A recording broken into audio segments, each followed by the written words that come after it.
Hello बच्चों, आज हम कक्षा 9 की कार्यपत्रक नंबर 31 सोल्व करेंगे। हमारा विषय है हिंदी और हिंदी में भी हमें मिला है प्रेमचंद के फटे जूते पाठ से गद्यांश। सबसे पहले हमें विद्यार्थी का नाम लिखना है, कक्षा अध्यापक का नाम लिखना है और 14 सितंबर 2020 आज की डेट है जो हमें फिलअप करनी है। ओके, चलो अब हम स्टार्ट करते हैं।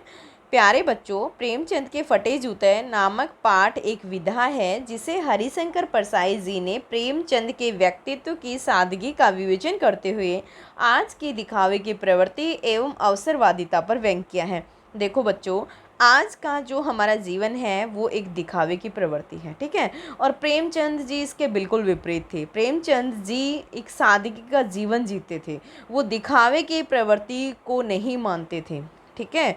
प्रेमचंद के व्यक्तित्व के बारे में बताते हुए क्या कहते हैं, आइए इस गद्यांश को पढ़कर जानें और पूछे गए प्रश्नों के उत्तर दें। बच्चों, प्रेमचंद बहुत ही सीधे साधे स्वभाव के थे, वो बहुत ही सिंपल रहते थे, कोई दिखावा नहीं करते थे, ठीक है। तो हम इस पैराग्राफ में प्रेमचंद के बारे में पढ़ेंगे। चलो, प्रेमचंद का एक चित्र मेरे सामने है। पत्नी के साथ फ़ोटो खिंचवा रहे हैं, सिर पर किसी मोटे कपड़े की टोपी है, कुर्ता और धोती पहने हुए, कनपटी चिपकी हुई है। देखो बच्चों, यहाँ प्रेमचंद जी का चित्र यहाँ कहा गया है कि प्रेमचंद जी अपनी वाइफ के साथ फ़ोटो खिंचा रहे हैं। सिर पर उन्होंने मोटे कपड़े की टोपी पहनी हुई है, कुर्ता और धोती पहनी हुई है, उनकी पोशाक है मेरे बच्चों, और कनपटी चिपकी हुई है। गालों की हड्डियाँ उभर आई हैं पर घनी मूछें चेहरे को भरा भरा बतलाती। कहने का मतलब ये है कि प्रेमचंद जी की कनपटी है वो बिल्कुल चिपक गई है और गालों की हड्डियां भी बाहर निकल आई हैं, और उनकी जो मूछें हैं वो मूछें क्या है, मूछें उनकी ज़्यादा हैं, इसलिए उनका चेहरा भी थोड़ा भरा भरा लगता है। पाँव में कैनवास के जूते हैं। बच्चों, यहाँ कैनवास का मतलब क्या होता है, ये मोटा कपड़ा होता है जो खुरदरा होता है, ठीक है, जिसके अंदर अर्थात फीते ठीक से नहीं बंधे। अब इतने मोटे कपड़े के जूते हैं तो फीते तो ठीक से बंधेंगे नहीं। लापरवाही से उपयोग करने पर बंद के सिरों पर लोह की पत्ती निकल आई। कहने का मतलब है उन जूतों के ऊपर जो लगी हुई है, जो बंद के सिरों पर लोहे की पत्ती लगी हुई है वो भी बाहर निकल आई है, क्योंकि जल्दबाजी में जूते पहने गए हैं। छेदों में बंद डालने में परेशानी होती है। अब ऐसे में जब उनके लोहे की जो पत्ती है वो निकल गई, तो ऐसे में जो वो अपने फीते डालते हैं तो क्या होता है कि वो भी उनको दिक्कत करते हैं। तब बंद कैसे भी कस लिए जाते हैं, लेकिन ऐसे में प्रेमचंद जी क्या करते हैं, कैसे तैसे करके अपने जूतों को कस लेते हैं। दाहिने पाँव का जूता ठीक है। अब यहाँ पे देखो इनके जूते के पोजीशन क्या है कि जूते जो हैं, जूते सबसे बड़ी बात क्या है, सबसे बड़ी बात है कि जूते कैनवास के हैं, ठीक है, वो ठीक से बंद नहीं होते क्योंकि मोटे कपड़े के हैं, और ऊपर से उनकी लोहे की पत्ती निकल गई है और छेद में बंद डालने से उनको परेशानी होती है, ठीक है, और वो जैसे तैसे उन जूतों को कस लेते हैं।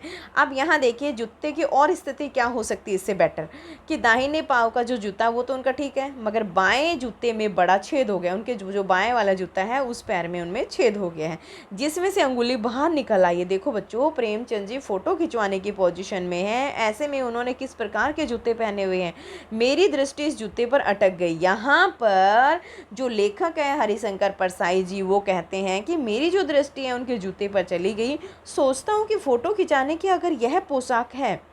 अब यहाँ हरिशंकर परसाई बिल्कुल आश्चर्यचकित रह जाते हैं। वो देखते हैं कि अगर प्रेमचंद की जो ये पोशाक अगर फ़ोटो खिंचवाने के लिए है, तो अगर वैसे डेली रूटीन की कौन सी पोशाक होगी। कहने का मतलब ये है कि हरिशंकर परसाई कहते हैं कि आज का जो दिखावे की ज़िंदगी है, जब हम फ़ोटो खिंचवाते हैं तो हम सब कुछ यूज़ कर लेते हैं, नए नए कपड़े, नए जूते, एक एक तरह की सब जो भी चीज़ हमारे पास है नई, हम सारी चीज़ें यूज़ करने के लिए तैयार हो जाते हैं क्योंकि हमें फ़ोटो खिंचवानी। लेकिन वहीं प्रेमचंद जो फ़ोटो खिंचवाने के लिए उनके फटे हुए जूते हैं और उन्होंने मोटे कपड़े के जूते पहने हुए हैं, और क्या है उनके मोटे कपड़े की धोती है, कुर्ता है, ठीक है, वो सब पुराने पहने हुए हैं। इसका मतलब क्या है कि प्रेमचंद जी बहुत ज़्यादा सादगी जीवन जीते हैं, वो वास्तविक ज़िंदगी जीते हैं, दिखावे की ज़िंदगी को नहीं जीना चाहते। तो पहनने की कैसी होगी, नहीं, इस आदमी की अलग अलग पोशाकें नहीं होगी। यहाँ पे फिर हरिशंकर परसाई अपनी मनी क्वेश्चन करता है कि नहीं, इन प्रेमचंद जी के पास दूसरी पोशाक, अलग अलग पोशाकें नहीं होंगी, यही इनकी घर की होगी, ये इनकी बाहर की होगी, यही फ़ोटो खिंचवाने के लिए होगी। इसमें पोशाक बदलने का गुण नहीं है, यह जैसा है वैसा ही फ़ोटो में खिंच जाता है। कहने का मतलब ये है जो प्रेमचंद जी हैं उनमें दिखावा 1% भी नहीं है। प्रेमचंद जी जैसे फ़ोटो में दिखाई दे रहे हैं वैसे ही प्रेमचंद जी रियलिटी में हैं, तो रियलिटी में थे। और ऐसे में प्रेमचंद जी के पास और कोई भी कपड़ा नहीं है कि वो घर में कोई और पहने, या कहने का मतलब यहाँ लास्ट में मेरे प्यारे बच्चों यही है कि प्रेमचंद जी की ज़िंदगी एक वास्तविक ज़िंदगी है। वो इन कपड़ों में इनमें विश्वास नहीं करते, बल्कि अपना सादा जीवन उच्च विचार में वो विश्वास रखते थे। तो आज का जो दिखावे की जो ज़िंदगी है वो प्रेमचंद जी नहीं जीना चाहते। ठीक है, हमारी आज की वर्कशीट बच्चों कंप्लीट हो गई है। अब हम इसके क्वेश्चन आंसर पे आते हैं मेरे प्यारे बच्चों। चलो, इसका जो फर्स्ट क्वेश्चन है, लेखक के सामने क्या है, इसमें कौन क्या कर रहा है। देखो, लेखक के सामने क्या है, लेखक के सामने प्रेमचंद का चित्र है और उसमें वह अपने अपनी पत्नी के साथ फ़ोटो खिंचवा रहे हैं। सिंपल सा क्वेश्चन है। क्वेश्चन नंबर सेकंड है, गद्यांश में प्रेमचंद किस वेशभूषा में दिखाई दे रहे हैं। देखो बच्चों, उन्होंने कैसे वेशभूषा पहनी हुई है इस गद्यांश में। बच्चों, उन्होंने मोटे कपड़े की टोपी पहनी हुई है, कुर्ता पहना हुआ है, धोती पहनी हुई है और प्रेमचंद के पाँव में क्या है, फटे जूते हैं। अब यहाँ पे क्वेश्चन नंबर थर्ड है हमारा। क्वेश्चन नंबर थर्ड करते हैं हम। प्रेमचंद के जूतों के बारे में क्या बताया गया है। देखो बच्चों, प्रेमचंद के जो जूते हैं फटे हुए हैं, उनके फीते ठीक से नहीं बंधे हुए हैं, बाएं जूते में बड़ा छेद हो गया है जिसमें से उंगली बाहर निकल आई है। ठीक है, क्वेश्चन नंबर 4 है, बाएं जूते में क्या परेशानी। देखो, बाएं जूते में बड़ा छेद हो गया जिसमें से अंगुली बाहर निकल आई है। ठीक है, और एक जूता जो दाएं पैर का जूता है वो बिल्कुल ठीक है। क्वेश्चन नंबर 5 है बच्चों, यहाँ पे क्वेश्चन नंबर 5 है हमारा, आप फोटो खिंचवाने के लिए किस प्रकार तैयार होते हैं।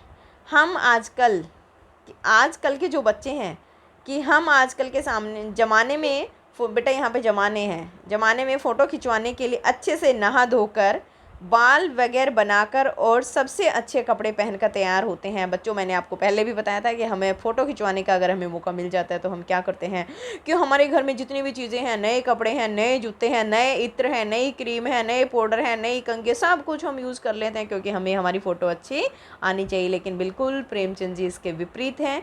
वो इन सारी चीज़ों को यूज़ नहीं करते क्योंकि वो एक वास्तविक ज़िंदगी जीना चाहते हैं। जो हमारे सामने है, जो मेरे पास है, मैं उसी चीज़ें का यूटिलाइज़ करूँ। ठीक है, आज की वर्कशीट बच्चों हमारी कंप्लीट हो गई। मेरे प्यारे बच्चों, सारे बच्चे अपना काम टाइम से करिएगा और अपनी वर्कशीट को कंप्लीट करिएगा। ओके।